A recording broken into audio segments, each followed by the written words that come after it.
So the four-line definition Isn't is there something, I don't know if it's in Islam or in some other monotheist religions, that say that God made man to his image or something like that? This is not in Quran? no. So what we say in Islam that God given, God is all-knowing, but something we know as well. But it cannot be compared with God, right? So if you do so, then you actually fall on the problem of anthropomorphism, which is comparing God attribute with human attribute, right? But So, this sentence that I just gave you, is it also in Quran or is no, it not in, what he said. from Christianity or something Yeah, like that? mainly from Christianity. But how we understand this is like you have goodness within you. So Creator is all merciful, Ar-Rahman, and you are merciful too, in a certain extent, but you cannot be compared, right? I understand. Do it make So sense? some attributes of God, I have them in me to a lesser extent. Yeah, I mean, no way comparable. Yeah, that's Yeah. what it means. But it I have a doesn't. pinch of them. Yeah, no way comparable. But Understand. so that you can show the gratitude. Otherwise, these are metaphysical things. Where does that come from? Like we are not just made of body parts. We have also metaphysical things within ourselves. Our love, compassion, and we believe the But God is. don't you think that compassion and those things are physical things, can be explained as physical things? What gives me the feeling that there is something metaphysical? Oh no, I think when I say metaphysical, when I say the love, I can see Love. the act of love, but I don't see the love.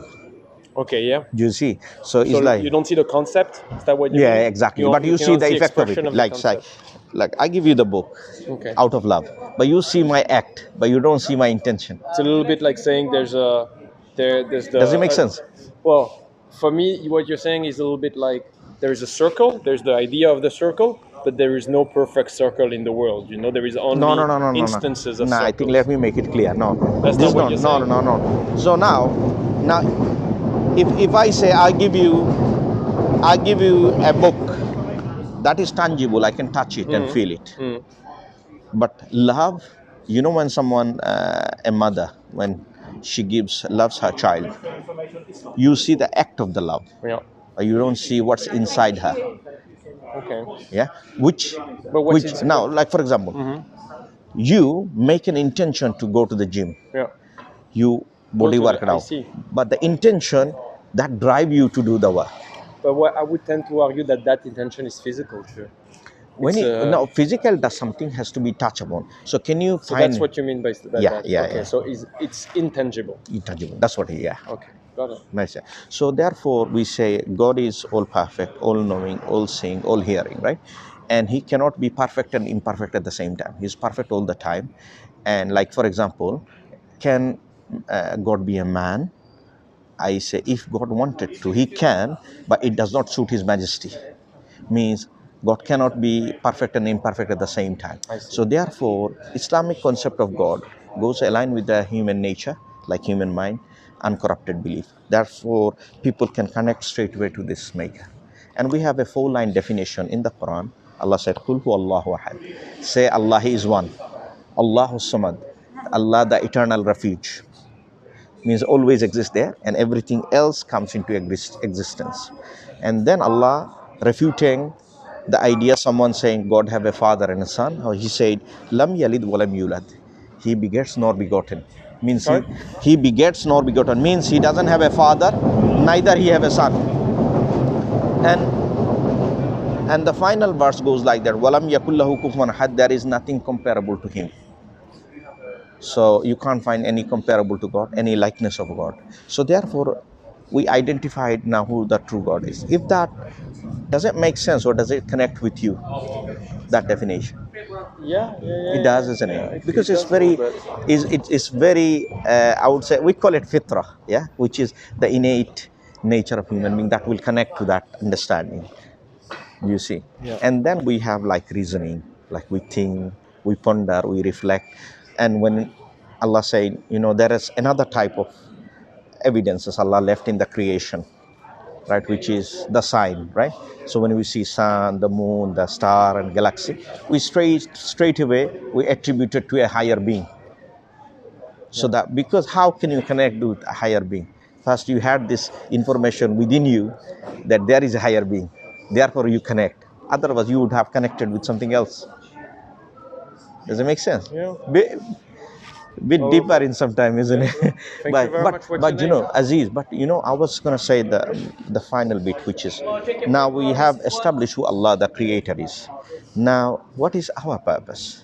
Then Allah sent us guidance about question about who I am here, what am I doing, where I'm going, and what will be the ultimate purpose of our life.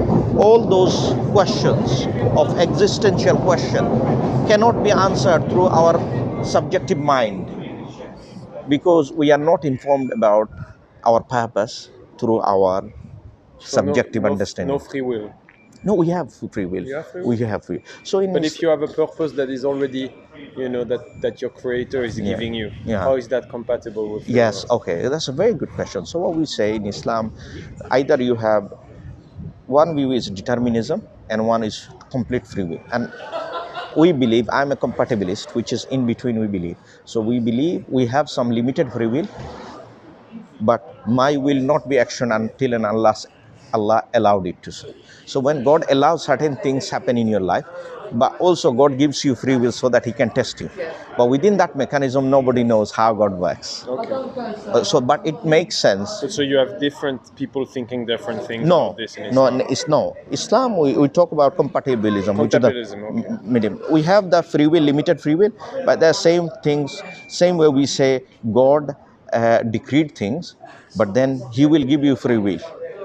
And how does that work in between? Now, I'll give you an example. For example, are you coming from work? I was on the run. I went for a run. Okay, so you make the conscious effort to go to the run. So you can exercise free will. Yeah. Now, how can I know that where the God will now? Now imagine God allowed it to happen. It could have, you made the intention, but suddenly you had maybe a fire in your house and you had to change your plan. So God's decreed plan override your plan. Do you see? This is how you can make the reconciliation. Okay. So therefore Allah sent purpose through sending books, so that you can read about books. You can tell you who you are first. It tells you like Allah created you from a drop of substance, and then He created you in different stages in the wombs of your mother, and then He developed you and shaped you how He wills, and then He extracted you from the wombs of your mother while you know nothing. Then He given you reasoning, eyesight, and vision, so that you grateful. And then once you grow maturity, you receive the message of your about existence through prophets and messengers came to you, like not physically to you, but the information of the prophets and messengers, that these are the authorized people, God approved people. They will come with their information and telling you, I am the messenger of God. Firstly, you already connected through the sign of God. Secondly, when the prophets and messenger come to you, this will act as a reminder for you. Because the moment they talk about this natural phenomenon and the purpose of life, you can kind of connect the dots. Got it. Thank you. Does it make sense though? It's. I understand what you're saying. Yeah. What's your take so far? What's my take? Yeah. My take is that I have lived without God most of my life. Yeah. Yeah. But for now, I have an interest, in religion. Now you have, yeah. I have an interest. I want to know. I want Yes. to know a little bit So more. it's- So I yeah, think so- it's, I'll have a read. Yeah, I'll have so a read I'll and see just- if it resonates with Yeah. me. So therefore, I was gonna say, the final thing you can look it up is the Prophet Muhammad sallallahu alaihi wasallam is a messenger of God or not. So we can apply some test whether he's a messenger of God, and a very simple criteria we can apply: is he a truthful person? How does his life all about? Because his life has been recorded.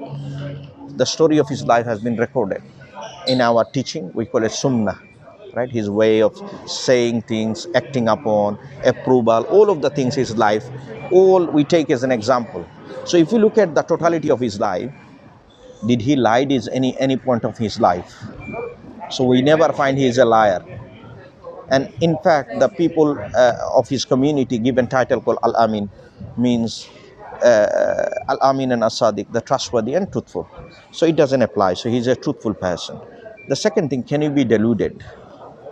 Means he thinking he is speaking the truth and his mind is working, but he's not. But we don't see the sign of it. In fact, the people of that community, they used to keep their belongings with him.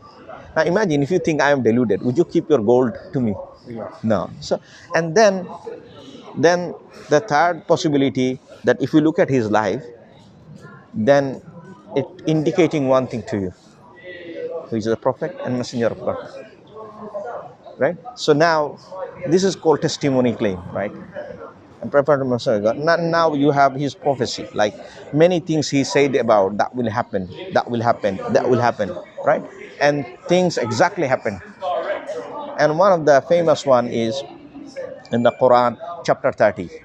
He make a proposition that the Roman will be defeated by the Byzantine, and within 3 to 9 years, the Roman will take back their land from the Persian. And here on that prophecy, he make bold claim about when this will happen, exactly within 3 to 9 years. And he mentioned about a word called Adnal Ard. So Adna has two meaning: nearby land or lowest land. Both of them, and even NASA confirmed it, when the fly fight took place, it was exactly on the lowest land. Okay. So it's like so specific. Sometimes prophecy can be vague, but his prophecy was specific, I straight to the understand. point. Like he mentioned that there is one point time will come, there will be Bedouin Arabs will be competing in making tall buildings. Now, what do we see in Dubai and Sharjah? Sure. Everywhere the tall building, just the invention of the oil in Sure. late 1900, right? So many prophecies. You can look it up. And Thank you. let me give you I, one book. I One have second. to. I have to go. Are you in Islam or something? No, I am not. Are you I'm a trying to be? student. Are I you am a trying to student. be to I am a become an student. imam? I am a But student. is it your purpose to become an imam? No. I'm not. No, that's not Okay. my So intention. you My, do. my my intention is to share Islam Okay. to like people like you in my best abilities, right? You're doing very Encourage. good. No, so It's very interesting. no, I think my brother, with my humble request, have a read through, because Islam is a universal call, because it comes with consequence as well, along with the reward and punishment. But talks about the reality of the hellfire and talks about the reality of heaven. And so this life is not meaningless. So just give it a try, and inshallah, I ask God to help What's guide your you to name? Aziz. Aziz. Aziz, David. David, Nice to meet nice you. to talk to you. Thank you.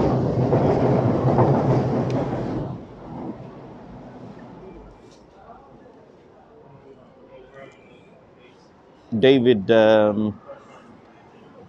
we had a long chat, alhamdulillah. So I ask Allah to guide him to Islam. He has some interest on religion. I have given few arguments for him to think. So I ask Allah to guide him to Islam. Assalamu alaikum.